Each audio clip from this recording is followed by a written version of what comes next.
What a play after play after play. And he's got a lot of room to run. And she is taking over. Rhodes, that's the greatest conference in the country is showing out tonight, gentlemen.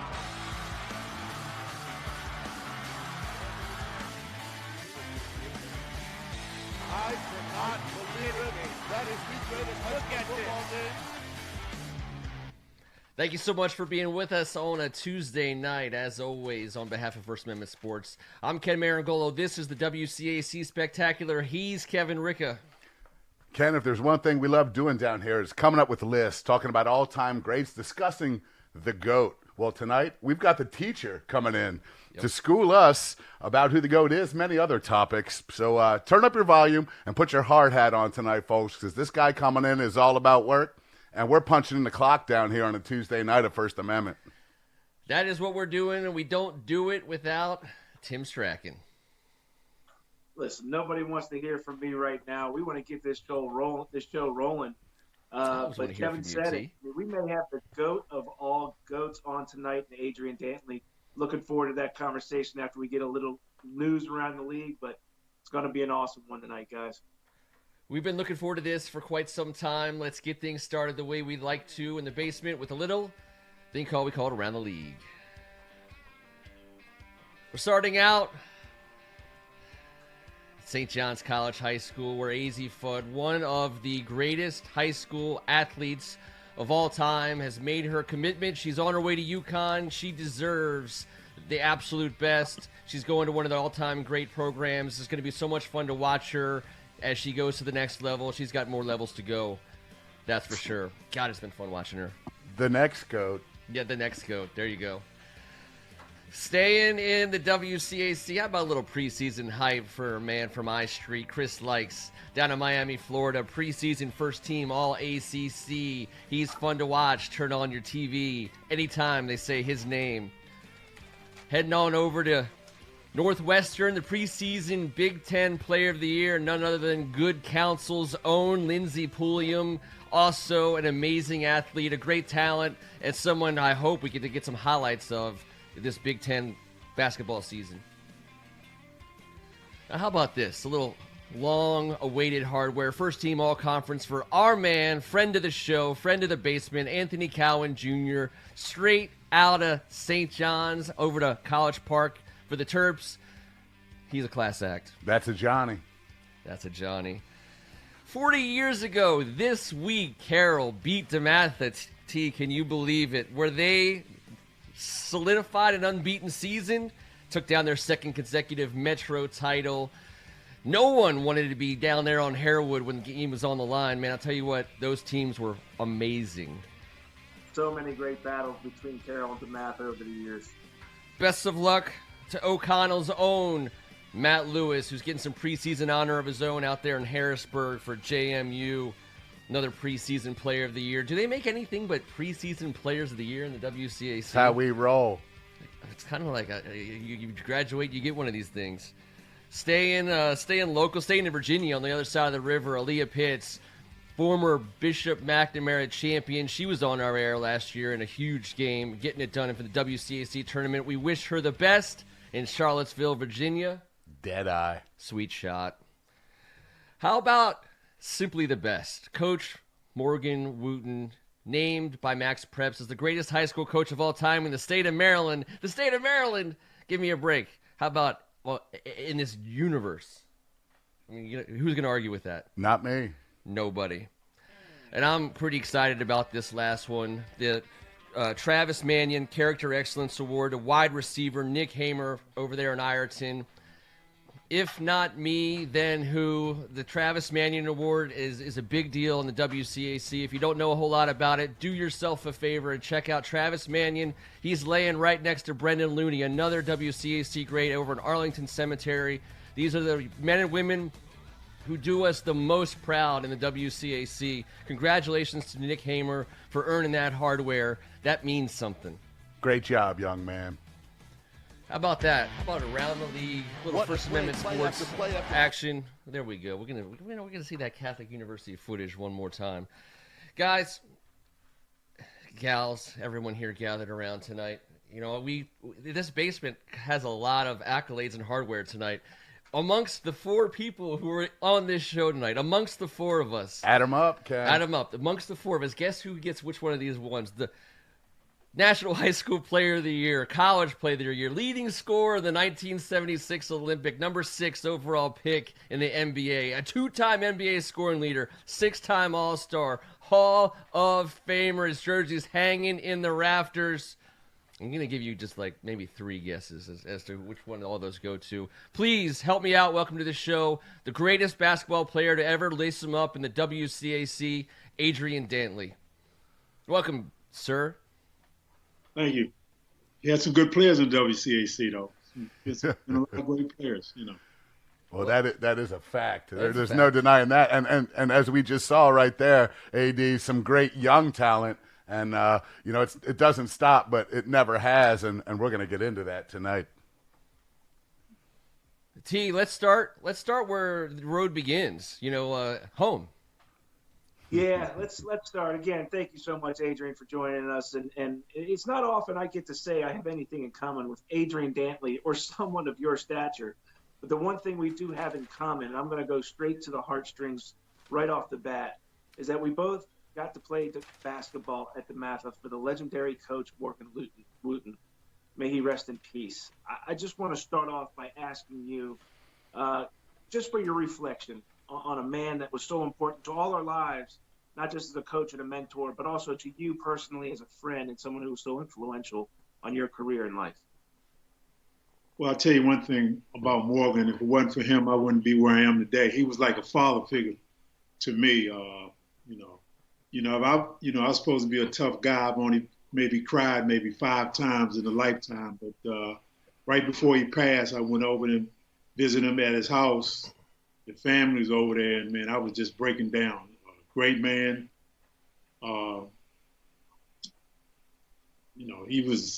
Everybody loved Morgan.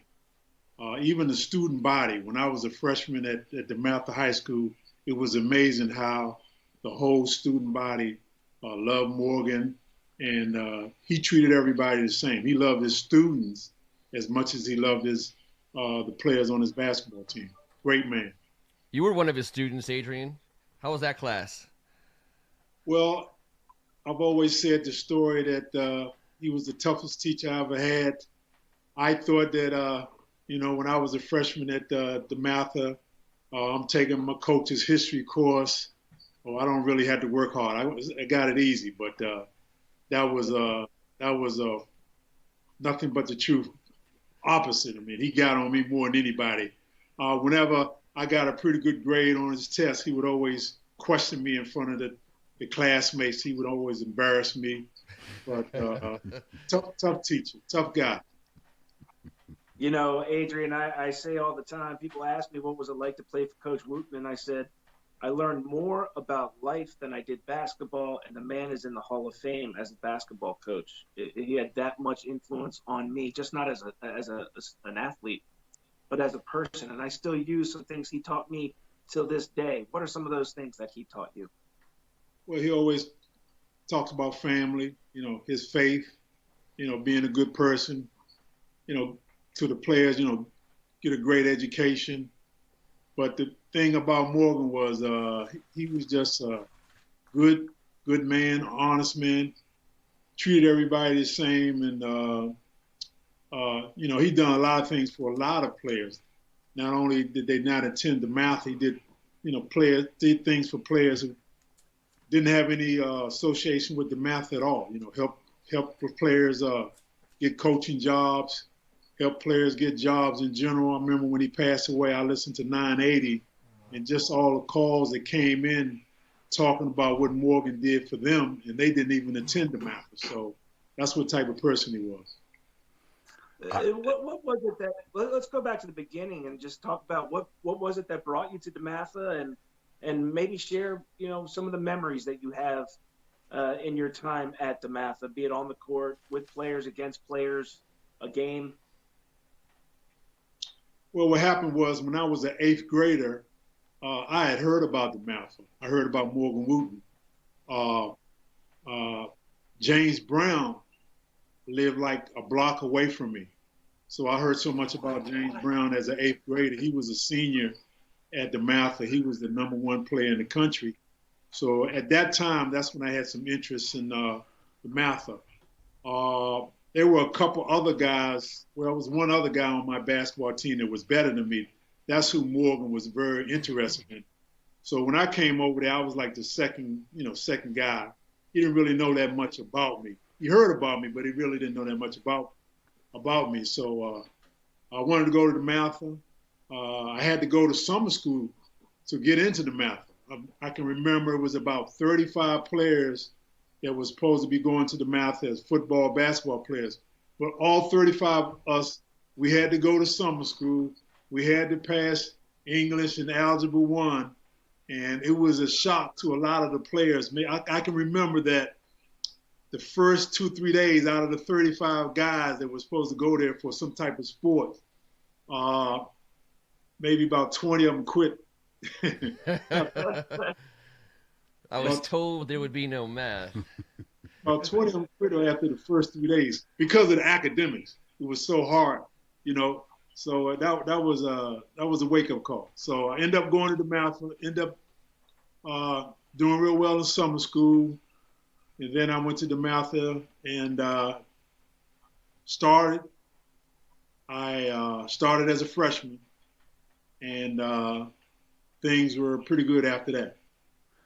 Started as a freshman. So Ken talked about some of the national accolades, including high school as the National Player of the Year. But, some of us guys from around here listening to our uncles and grandfathers and anyone that was a big hoop head, like a lot of our families are, we understand that there's a very small group of people that were 3-time first-team All-Mets, and you're one of them, 4-time WCAC or Catholic League champs in your 4 years, and all 4 years, your DeMatha Stags wound up the number 1 ranked team in the WCAC.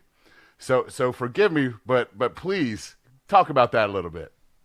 Well, even though DeMatha was ranked #1 in WCAC champs, St. John's, Carl High School, Mackin, any one of those 3 teams weekly would be ranked #2, #3, or #4 in the whole area. Then you put in maybe St. Anthony's. But those 3 schools, even though they didn't win the championship, they was ranked in the top 5. So those were great games and great rivalries when I was back there in high school. I mean, we might have won the conference, but it was a tough battle.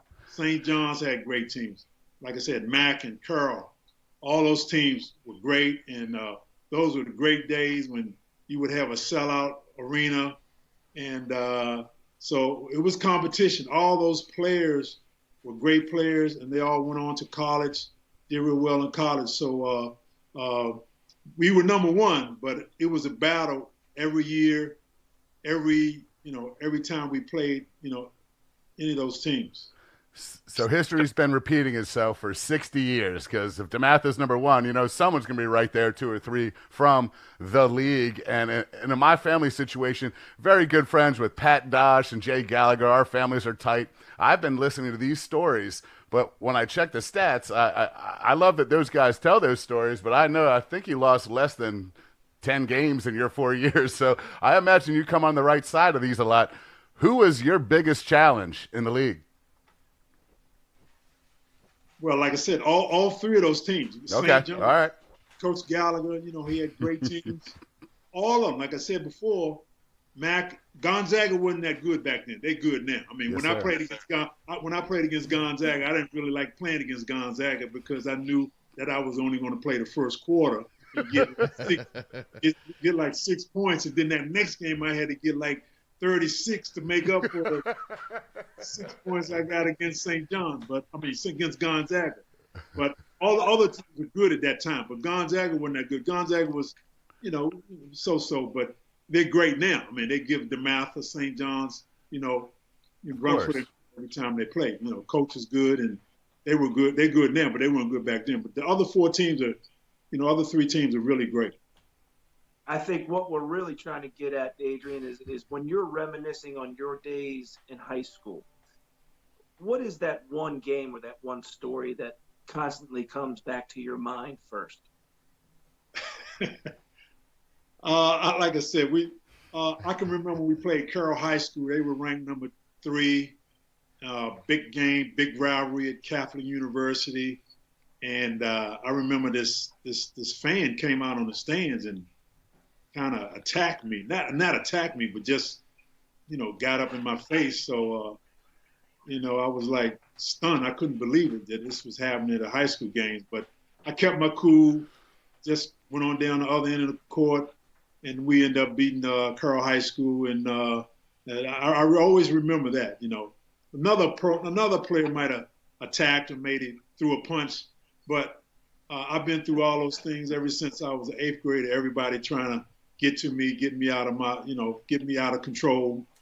And when you're a pretty good player, people are going to use certain things to try to get you knocked off course. But I've always kept my cool. Well, speaking of staying your course took you after DeMatha to South Bend and Notre Dame. And right off the bat, the thing that stands out to me is as a freshman, first of all, as a freshman, you were a very good player, shocker to the world.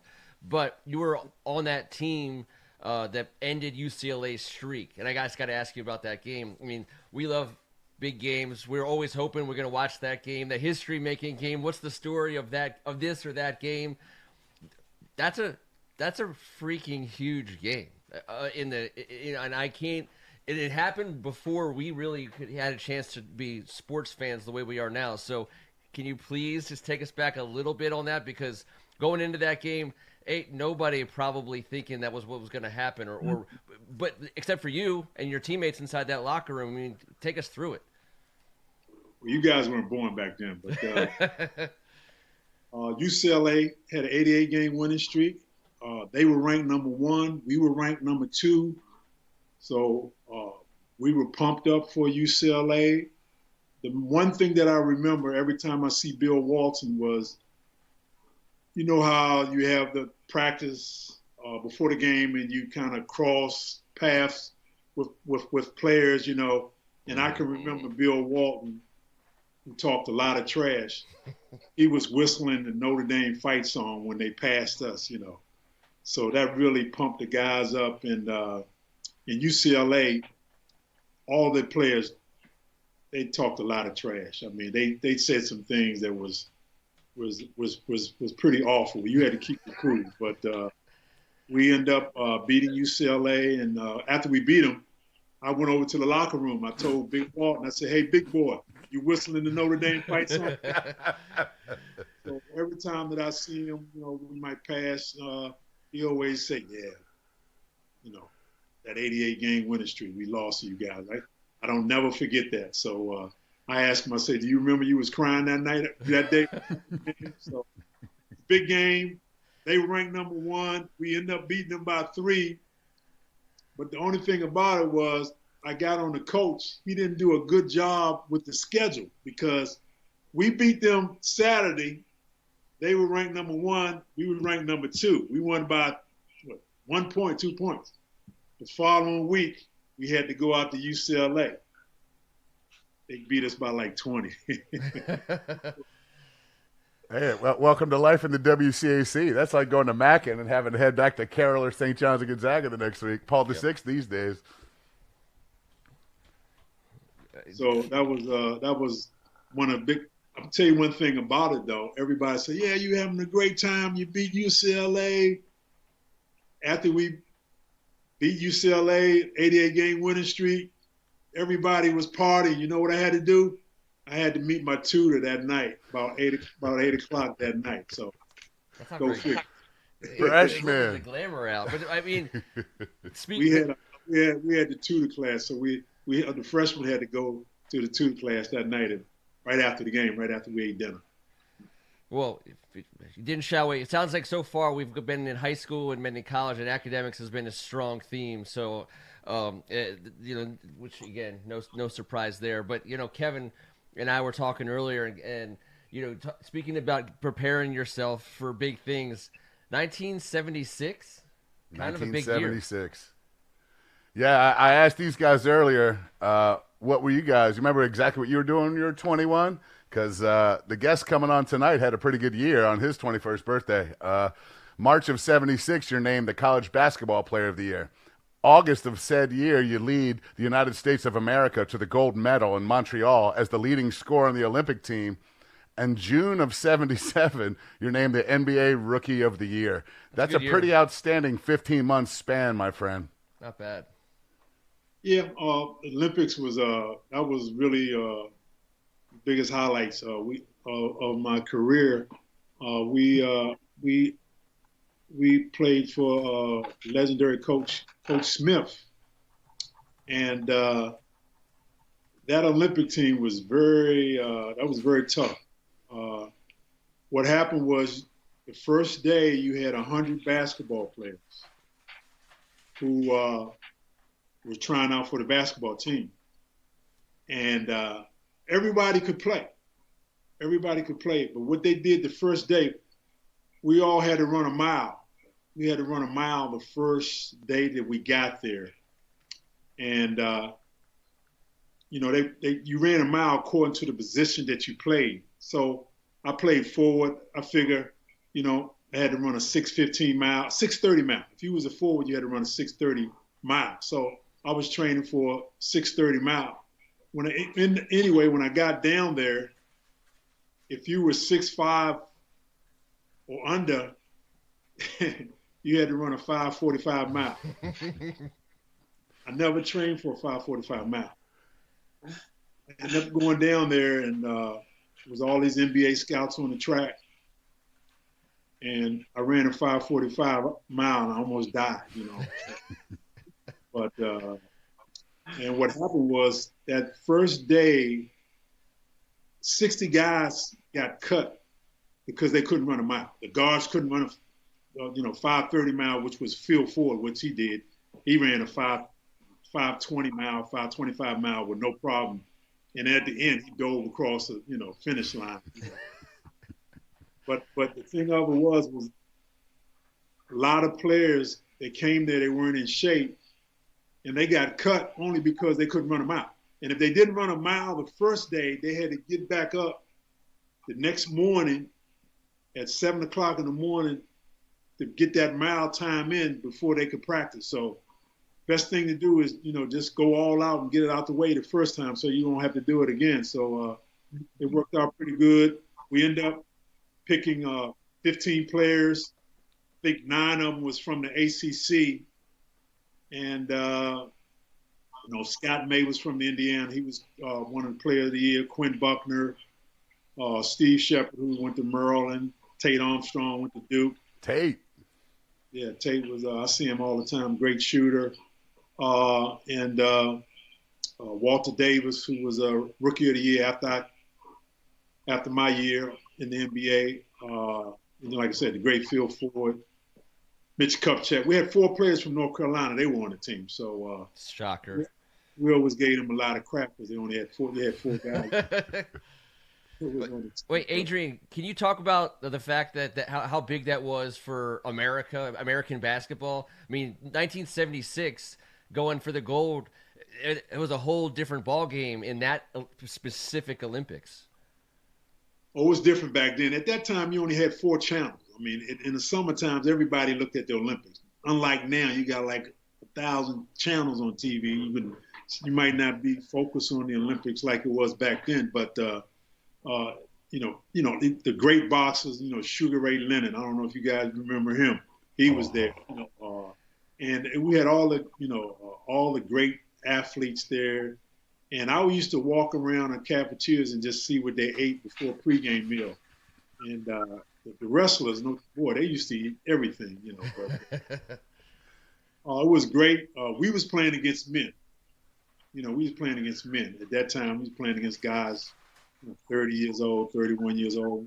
And, all of us was like 20, 21 years old. So we wanted to play the Russians. I don't know if y'all familiar with this, but the Russians had defeated the United States 4 years before.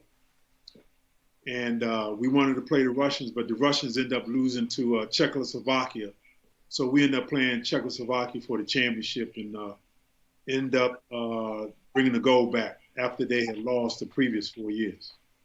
Yeah, there was a ton of controversy in that Team USA basketball program in the early 70s. And so 1976, kind of a big year. T?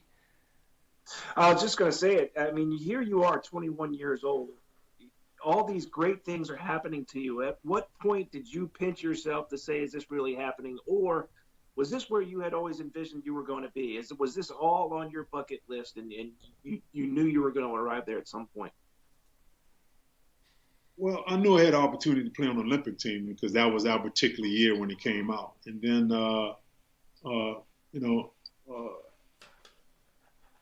even though I've been successful in junior high school, college, and pros, the so-called critics would always knock me down and say he's not going to do this at the next level. It was just something that, he did it at this level. He's not going to do it at the next level. So always had that in the back of my mind. That's what kept me going. That's what kept me motivated. That's what kept me having a work ethic because, back then you were supposed to be skinny. You weren't supposed to have, big thighs, supposed to be, I wasn't, always had critics against me. So that's what always kept me going. That's what always kept the fire in me. And, I might not have been the best player the guys I played against, but I was always in the best condition. And I think my condition and my heart is what made me be a successful, pretty good basketball player at every level. Well, I was going to say let's take it to the next level if we can. And this is where I was hoping we play a little word association. Because now we're getting to a situation where you banged up and crashed into a lot of big names at all the different levels. Can't overlook the fact that it was a different league back then than what it is now, which just makes us respect the way you went about it so much more. Because how many points would you average with today's rules? I mean, let's be honest, 40, 45? Come on. I probably could average 35 easy. I'll tell you why. It just depends on what team you're on. Yeah, I got no doubt. But I'll tell you what. Let's give you some names. We're gonna give you some names. I'm gonna let Kevin lead us off here. We're gonna start on the coach's side. So we're gonna give you a coach to give us the first word or two that come to your mind when you hear this coach's name. Morgan Wooten. Number one. Digger Phelps. Great motivator. Dean Smith. Maybe tied with Morgan. Jerry West. Oh, he was a legend. Frank Layden. A comedian. Yes. Yes. And our final question, Chuck Daly. Smooth operator. That you're the smooth operator. And just to go back before we were just talking about, gentlemen, I think for 22 years, including DeMatha till he was done playing in the NBA, sir, I believe you averaged a career of 25 points a game on every court you ever stepped on. So when he says 35 in the new rules, we know what happened in the grown man's game that he grew up in. Now it's a different man's game, but I don't doubt that 35. I'm saying 40.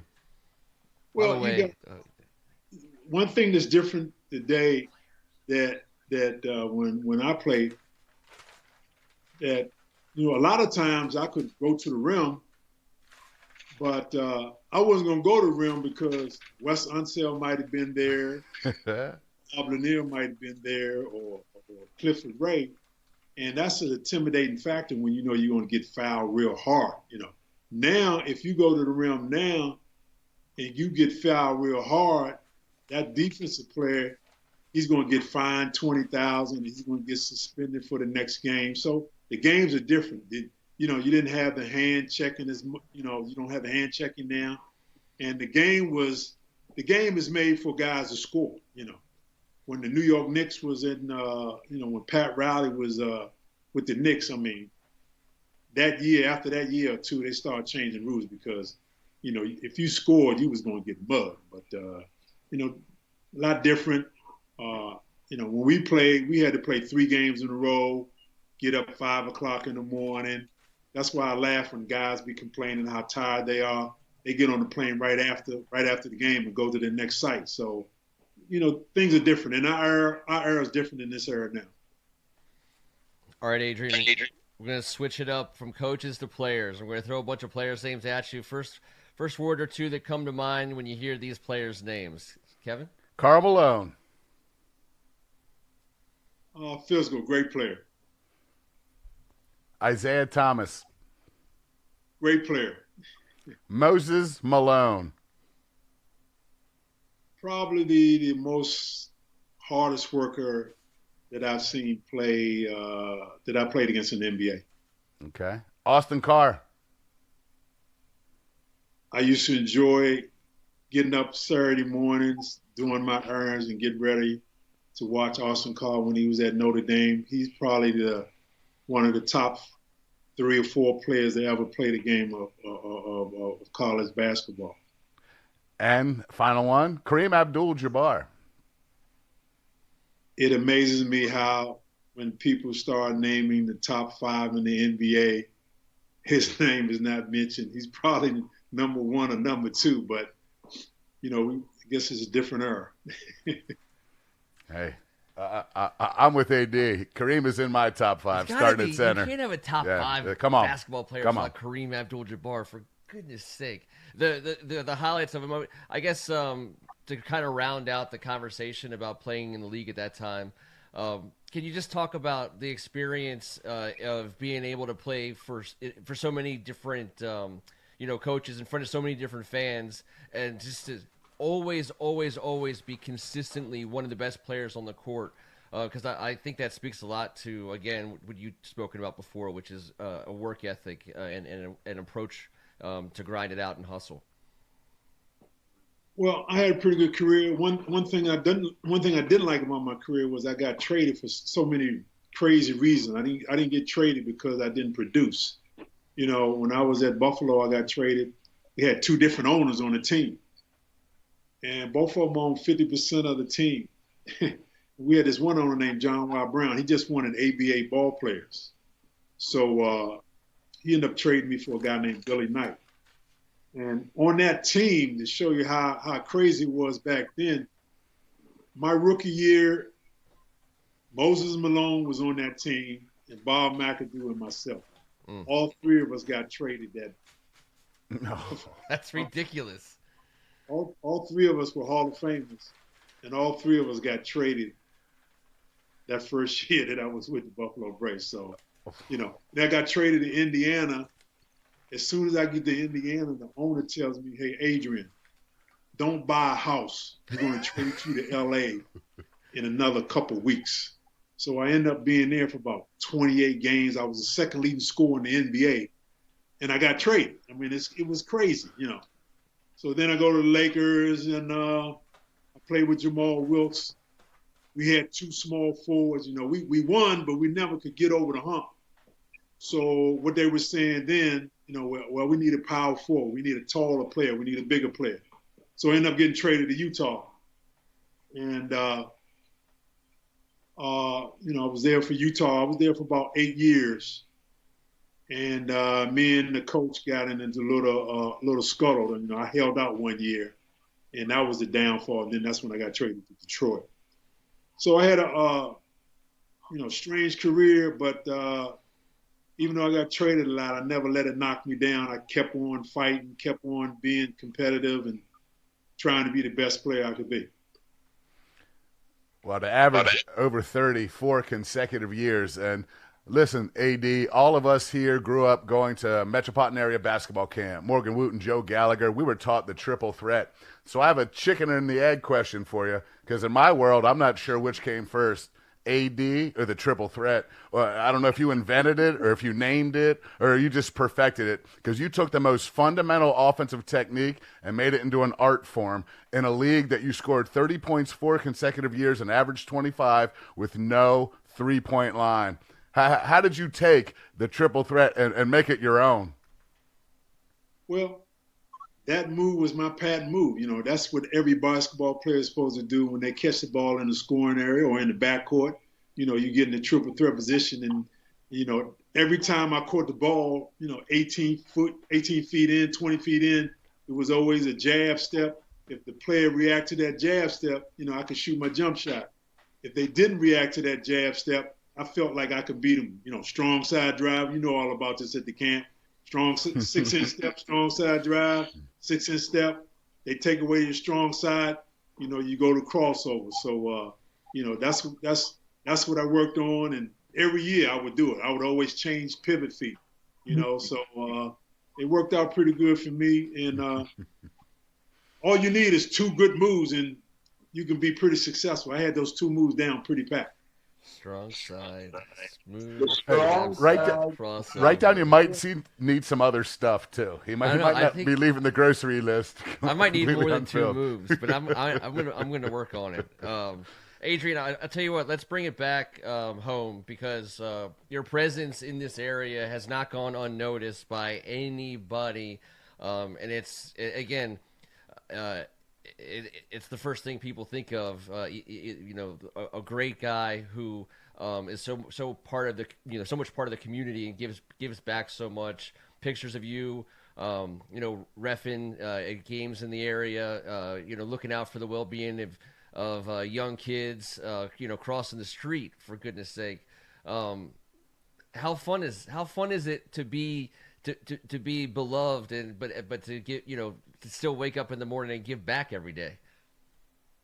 Well, feel good. I just didn't want to sit around when my career was over with, but I enjoy refereeing the basketball game. I really enjoy I've been doing this for like 9 years, 8 years now, and I meet a lot of players, meet a lot of parents. I enjoy refereeing, especially the 12 and under kids. I can look at a kid and say he's going to be pretty good. I can see a girl playing, 13 and under, say I bet she'd be a pretty good basketball player when she gets into high school. So I enjoy doing that. Crossing guard, I've been doing that for like 8 years, and all the kids in the area knows me. It works out fine for me. I get up in the morning, see the kids, come back, work out, and then I come back at 3:30. And it's funny, I enjoy doing it. It's a lot of fun for me. Just enough work, but not too much work. Well, Adrian, I think that a lot of these guys who go on and become Hall of Famers and stuff, they can rest on their laurels. They ride the coattails of those kind of accolades. But I think what Ken was getting at too is that you giving back to the community, doing these types of things. You were a volunteer at the polls recently, as you were telling me on the phone a couple of weeks ago. Just the humbleness of it all, I think, also just plays and brings us back to your upbringing as a young Catholic in the Washington Catholic Athletic Conference, having gone to DeMatha. And I just think it's a testament to you to so many years later still have that humble attitude towards life and that work ethic towards life. Well, I'll tell you one thing. Not that many people can't believe I'm a crossing guard. The comments that I get and what I hear from people is funny. So, I guess if you're a Hall of Fame, you're not supposed to be a crossing guard. But but some of the comments that I hear from people, just being a referee, being a crossing guard, it's pretty funny. It's pretty funny. But stepping out in the lane and the crosswalk, I mean, it couldn't have been any more dangerous than driving the lane in the late 70s, early 80s against some of these absolute criminals in the NBA at the time. I mean, come on. I'll tell you one thing, being a crossing guard is tougher than playing in the NBA. Two times I almost got hit by a car where I had my back turned. So I never had my back turned. This is when my first year I was doing a crossing guard. But now I got a swivel on my head every time that I work. So it's fun. So met a lot of great people. I know a lot of policemen, a lot of good cops out there, no matter what we're going through right now. And I have a great relationship with a lot of people, just being a crossing guard. And those 2 cars, just 2 more victims that couldn't check, AD. No, they yeah, you got 60 miles an hour in a V6. You still can't deal with AD. I love it. lot of fun. Still enjoying life, and hope to be around a long time.